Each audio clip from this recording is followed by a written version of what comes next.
আশা করি আপনারা সবাই বাড়িতে আলু পোস্ত রেসিপি নিশ্চয়ই খেয়েছেন। আপনারা একবার এই প্রসেসে আলু পোস্ত রেসিপি বানিয়ে খেয়ে দেখবেন। এই আলু পোস্ত রেসিপি বানানো কতটা সহজ আজকে তা আমি আপনাদের করে দেখাবো। আপনাদের সবাইকে বাংলা ট্রেডিশন কিচেনে স্বাগত।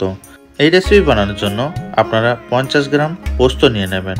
পোস্ত 2 ঘন্টা জলে ভিজিয়ে রেখে দেবেন। আমি এখানে 500 গ্রাম আলু নিয়েছি। যেহেতু 500 গ্রাম আলু নিয়েছি তার জন্য আমি 50 গ্রাম পোস্ত নিয়েছি। আপনারা এই পরিমাপটা সঠিক রাখবেন। এবার আলুগুলো একটা পিলারের সাহায্যে অথবা চাকুর দ্বারা খোসাগুলো ছাড়িয়ে নেবেন। আলুগুলো যখন কাটবেন তখন 1 সেন্টিমিটার পারিচ করে আলুগুলো কেটে নেবেন এবং আলুগুলো যাতে কালো না হয়ে যায় তার জন্য জলের মধ্যে আলুগুলো ভিজিয়ে দেবেন। এবার আমরা একটা মাঝারি সাইজের পেঁয়াজ স্লাইস ভাবে কেটে নেব। যখন স্লাইসটা কাটবেন তখন একটু মোটা মোটা করে কেটে নেবেন।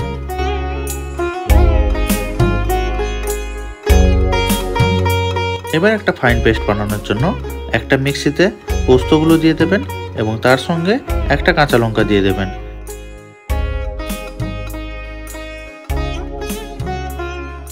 পোস্ত বাটা আমাদের কিন্তু এখন রেডি হয়ে গেছে। আপনারাও ঠিক এইভাবে পোস্ত বেটে নেবেন। পোস্ত বাটার সময় বলে রাখি, আপনারা যদি মিক্সি ব্যবহার করছেন তাহলে কিন্তু অল্প পরিমাণ জল দিয়ে পোস্ত বাটবেন। এবার একটা কড়াইতে আমরা 50 মিলি সরিষার তেল দিয়ে দেব। তেল গরম হয়ে গেলে আমরা আগে থেকে কেটে রাখা পেঁয়াজগুলো এর মধ্যে দিয়ে পেঁয়াজ যতক্ষণ না লাল হচ্ছে ততক্ষণ আমরা পেঁয়াজগুলো ভেজে নেব। পেঁয়াজ ভাজা হয়ে গেলে আমরা একটা প্লেটে ভাজা পেঁয়াজগুলো তুলে রাখবো। ওই তেলের মধ্যে আমরা 2 শুকনো লঙ্কা দিয়ে দেব। শুকনো লঙ্কা ভাজা হয়ে গেলে আমরা হাফ চা চামচ কালো জিরে দিয়ে দেব এবং 2 তেজপাতা দিয়ে দেব। সবকিছু একবার ভালোভাবে আমরা তেলের মধ্যে নাড়িয়ে নেব। যখন একটা সুন্দর গন্ধ আসবে সেই সময় আমরা কেটে রাখা আলুগুলো এর মধ্যে দিয়ে দেব।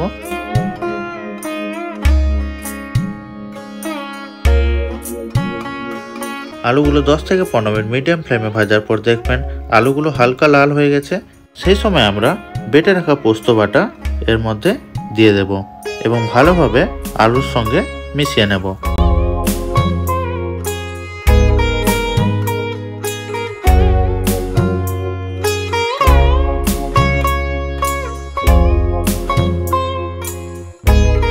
আলু আর পোস্ত ভালোভাবে মেশানো হয়ে গেলে এর মধ্যে স্বাদ মতন নুন দিয়ে দেবেন এবং স্বাদ মতন চিনি দিয়ে দেবেন এবং তারপর আমরা যে মিক্সিতে পোস্ত বেটেছিলাম সেই মিক্সি ধোয়া জল অল্প পরিমাণ দিয়ে দেবেন।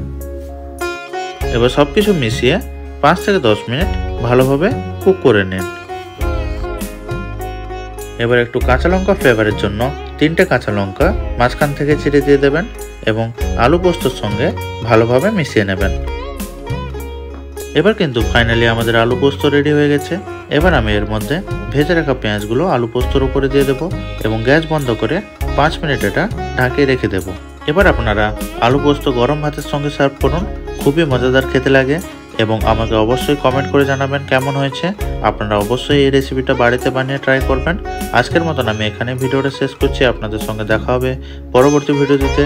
ততদিন আপনারা ভালো থাকবেন এবং সুস্থ থাকবেন।